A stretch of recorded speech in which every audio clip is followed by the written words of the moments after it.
This video is brought to you by New, a technology company building energy solutions that enable a faster transition to an electric future. Hello and welcome to another Out of Spec Reviews video. You join me in El Segundo, California, where I want to talk about my week experience driving the newly refreshed Kia Niro EV. Now, you may remember a few episodes ago, I actually rented this vehicle from Hertz. We came into LA last minute, didn't have time to book a review car, but I thought, hey, Hertz rents electric cars. Let's book the EV Manager Special. A bit of a Russian roulette to see what you can choose. And it was actually a really great experience because we got off the plane, got to the Hertz rental office, and they basically said, take your pick, choose what you want to pick out of all the electric cars on sale. And well, we picked this, the Kia Niro Electric. And I'm so glad that we did because, first of all, I've never made a video even with the last gen Kia Niro. I have driven them. And I thought, well, we should cover the newly updated one. Max drove this car in the first drive, but now I've been able to drive it every day for pretty much a full week. We've taken it on a road trip. I've driven it around the city. I've done pretty much everything you can with this little car. And I have to say, if you don't want to watch the whole video, this thing rocks. It is one of the best electric cars for the money on the market today, and I'll talk about why. So let's get into my week review of the Kia Niro Electric. By the way, I know some of you are going to be expecting some testing on this car, range testing, charging testing, 10% challenge, driver assistance testing. I didn't actually have any time to do that. I really used this vehicle as a commuting video to shoot all the other videos you've seen this week. So no testing, just my driving review.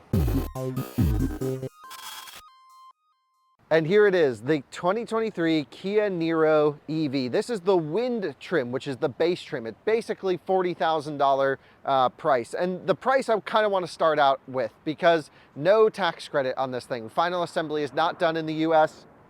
So it's 40 grand. You have a 65-ish kilowatt hour battery pack and pretty good range. I mean, we're seeing 250 to 260 miles driving around town on the Guessometer regularly, but I do have to bring up the Tesla conversation really quick, which is you can get a Model 3 standard range rear wheel drive, a much smaller car, a totally different class of vehicle, but with much better software and a few other things for less money because that gets a $3,750 tax credit if you qualify. Now, the lease on this may make a lot of sense. Even the purchase may make a lot of sense.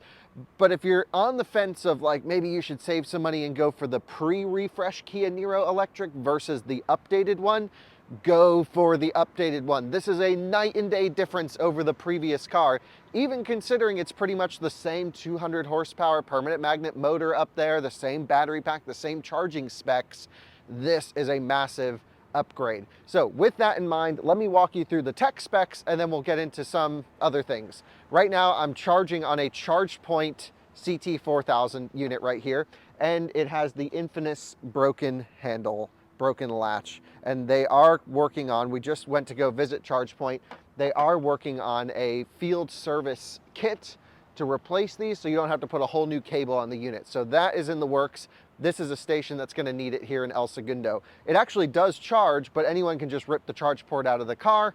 And yeah, at these low power levels, probably no major arcs, but it's still not the best. So that's one thing to mention. The onboard charger of this vehicle is an 11 kilowatt onboard charger, 48 amps. That's good. That's really what you want to see. I mean, definitely a full charge overnight in that case, easily. So really like that they put a Beefy onboard charger in this thing. It's important to remember that the Kia Niro is a combustion car. Well, it's a regular hybrid, a plug-in hybrid, as well as a battery electric version. And in this case, it's the battery electric version is what we're talking about, the most expensive of the trio, but certainly I think the one to go for. No front trunk here. I can actually show you what's going on under the hood here. Let me pop it real quick. And the reason is, they build these things on the same line from gas to hybrid to electric, and I believe the Niro is one of the only first vehicles in the US that was available with some sort of electrified technology. Does it have a front trunk? That's a front trunk. That's a front trunk. I don't know where you fit in there, but... Well, that's pretty big compared to EV6. Yeah, some charge ports. So why did I think it didn't have a front trunk? I'm impressed now. This thing's awesome. I guess the Kona doesn't have a front trunk. or at least the pre-refresh Kona didn't. This is great. You get your 12 volt here, you get a storage. So good thing I'm showing you all this because I'm learning as well.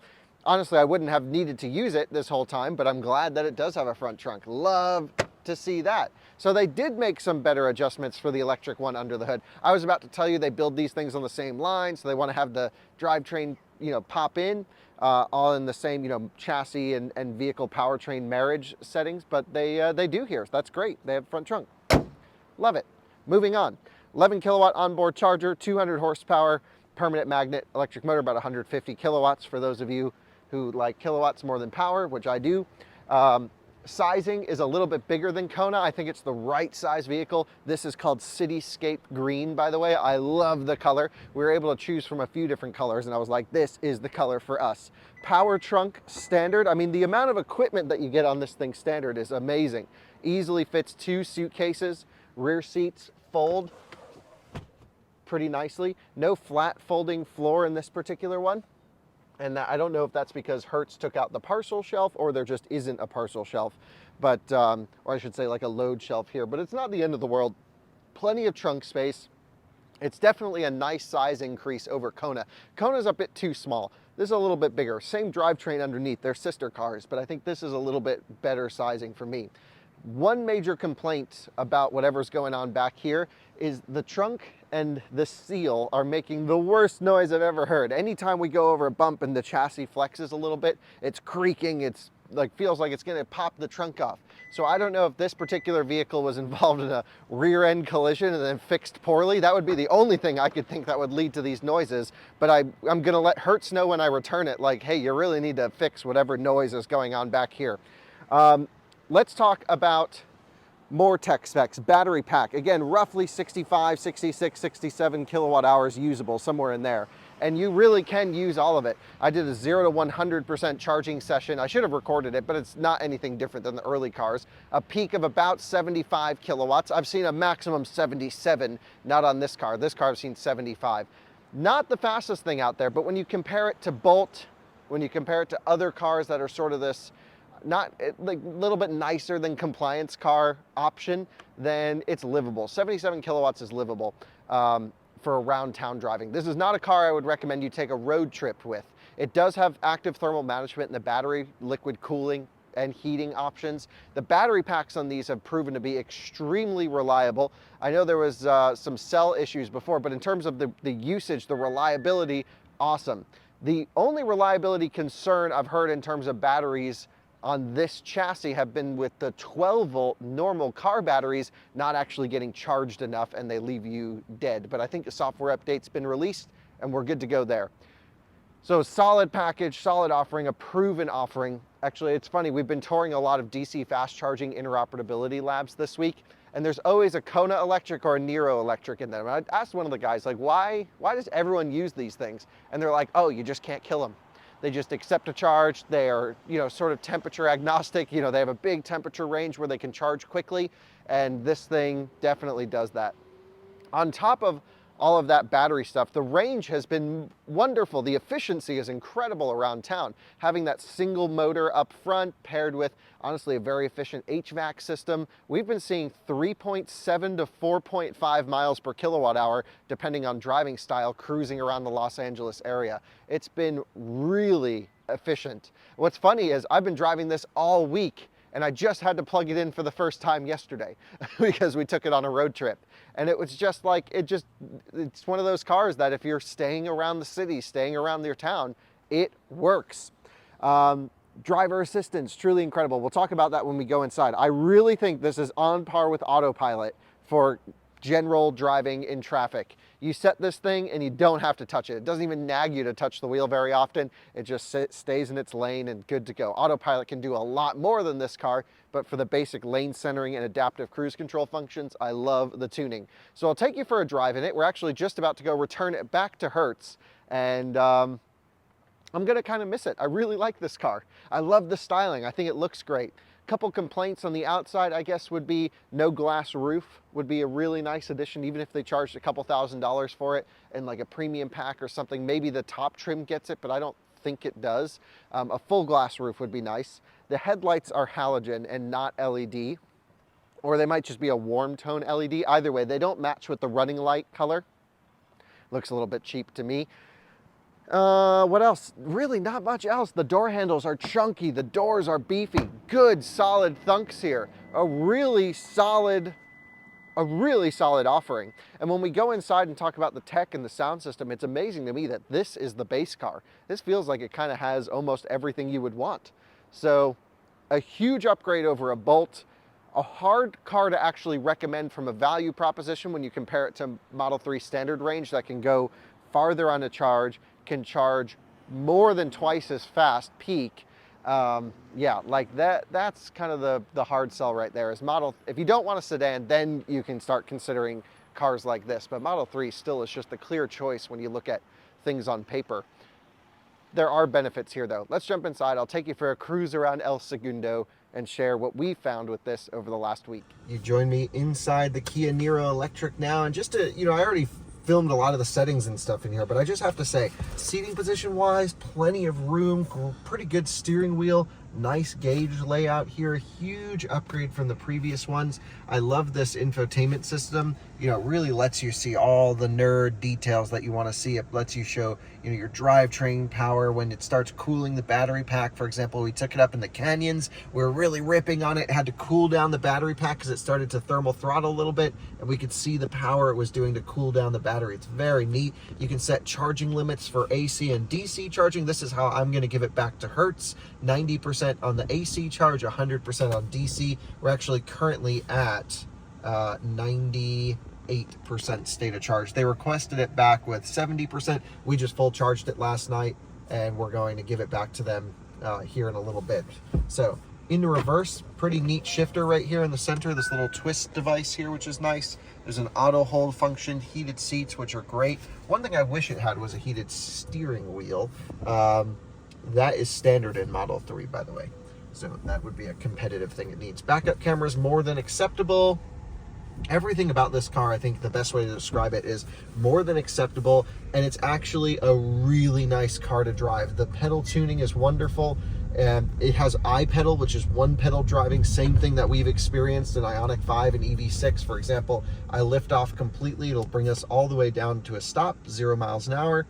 There we go, perfect. The one downside is it doesn't remember iPedal. You have to pull the left pedal every time you get in the car, and that will engage iPedal. The power is more than adequate.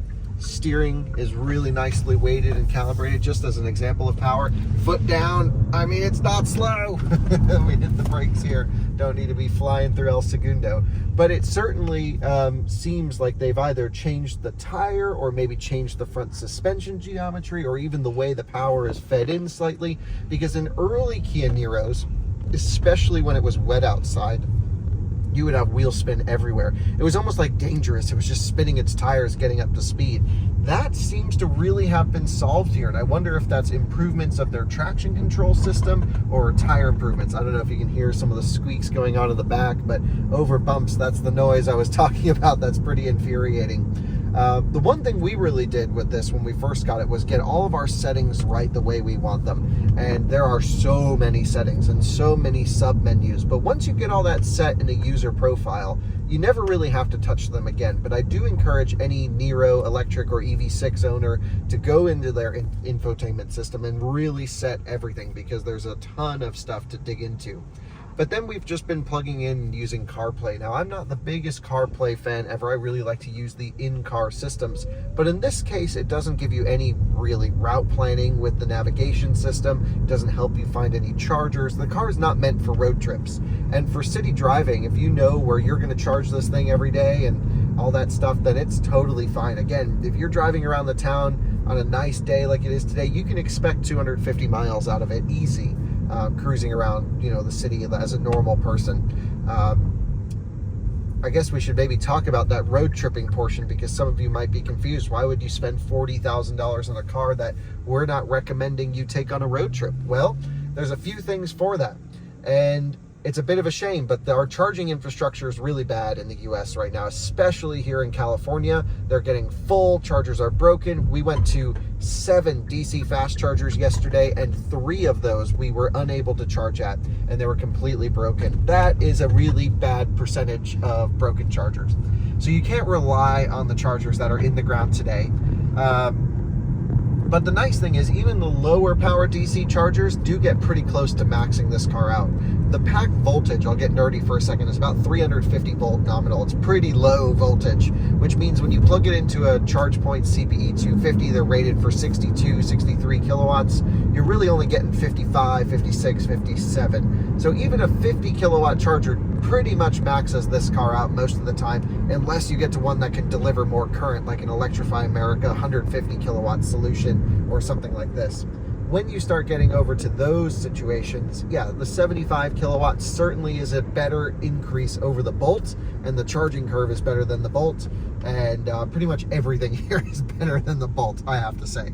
So, you know, in terms of competitive comparison, if you can spend the extra money over a Bolt on this, then this is the way to go. Now that the Bolt is actually leaving production, next year the Bolt won't be around anymore new, this is going to be your only new reasonably priced option, this and the Kona electric, which is really a shame. There's not enough reasonably priced electric cars on the road, and I would argue this is still too expensive, especially comparing it to what a Model 3 can do for the same money. This can't do, you know, a lot of the things that car can do. But if we evaluate the Niro in a vacuum, if we just look at what this car is and everything we get a really nice user interface system here, good controls and everything like this. Most of the time the car starts up on this, you know, infotainment system, but I believe if I press and hold here, or maybe, yeah, I can choose to say return the display to climate every time I get in the car, which is more important to me than returning it to whenever it was last on. So I really like this. My only real complaint in every Kia product is the temperature control switch right here is the same thing as the volume control switch right here. And so sometimes you want to be like, oh, it's too loud, let me turn down the volume. But you're on this menu, it's too loud, let me turn down the volume. And then you go ice cold. Or you want to crank it up and it's hot in the car. So this is a real design flaw. I don't know how that left Kia. Take a look, it's a Bolt delivering Domino's. Domino's Bolt, awesome. So I guess we don't need to go super long on this. We didn't do any hardcore testing. The range is great, the size is great, the driving performance is great. In the canyons, it's not meant to be a hardcore shredder, but it's not bad. I mean, it's not really great in the canyons, but it's, yeah, I mean, it kept up with some of our friends in faster cars. The driver assistance I need to talk about. This uses HDA, Highway Drive Assist, and it's a standard function of the car. And you get adaptive cruise control, you get lane centering. If I push and hold here, I can turn on lane departure warning. If I press once, it turns on the active steering. And that stays on regardless of my adaptive cruise control. So I can modulate the acceleration and braking around the city as I would normally. But then the car is always just trying to stay centered in the lane. I actually really like driving the car this way because it's kind of fun to see where it thinks it wants to go. And like 99% of the time, it's going to the right place. It's pretty cool. And then, of course, you have adaptive cruise control with lane centering that you can set up to 100 miles an hour. You can do all of that, unlike Tesla, where you can only go to 85 at the moment. So that's better. And this dude's ripping his Aston Martin over there. And EQS SUVs everywhere, surprisingly.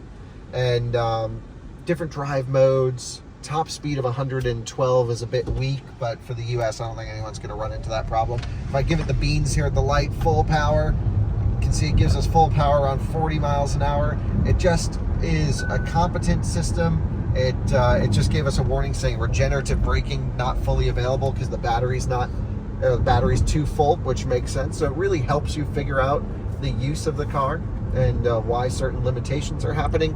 Honestly, I really like it. It's a car I'm going to recommend to so many people now that the Bolt is going out. It's certainly like if you have to do the one road trip here or there, you can, because it charges a little bit better than a Bolt, but it's not the road tripping machine. That's going to be a Model 3 that can charge at 175 or 180 kilowatts, 100 kilowatts faster than this thing can peak.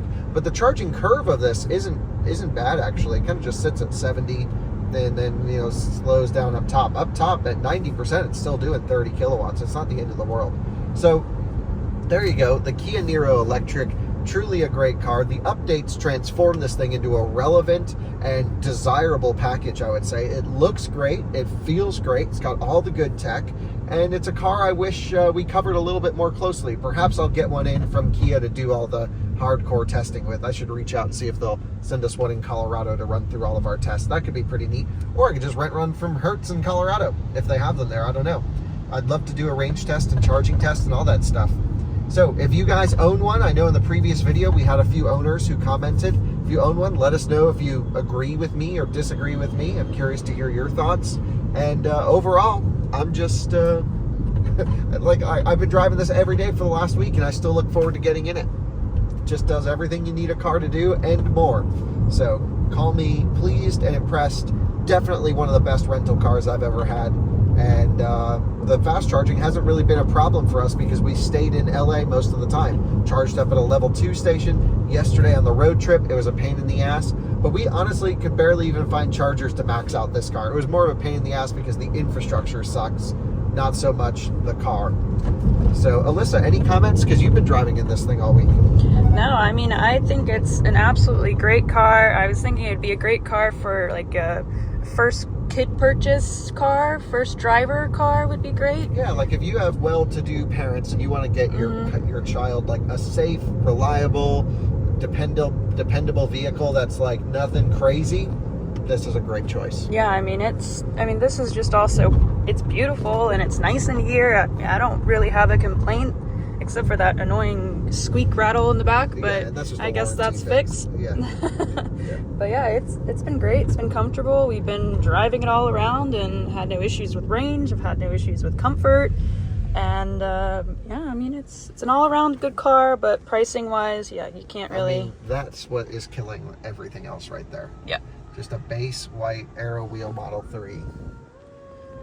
That's the de facto choice. But there's some people who just won't drive a Tesla. Right. And there's some people who won't drive a sedan. Right. And then, well, hey, here you go. Yeah. It's objectively worse. Like, it's not as fast. It's got a front-wheel drive situation, which I'm not into. Even for the snow, I prefer the Tesla with the rear-wheel drive. Charging's not great. Charging sucks. But AC charging and efficiency and range, it's all here. And all the good driver assistance. So, I say, for whatever reason, if you don't want to drive a Tesla, go for this. This thing's cool. And it doesn't scream electric car. No one knows it's electric. No, and we've gotten compliments actually on it too. It looks great. Just when we were about to start filming this video, a guy walked up, he said, "Wow, I love your car." Yeah, you go get one today. Yes, this is a Kia Niro. It's amazing. So there you go. All positive stuff from us. Yeah, curious to hear your thoughts. Thanks for watching. See you in another one soon. Bye-bye.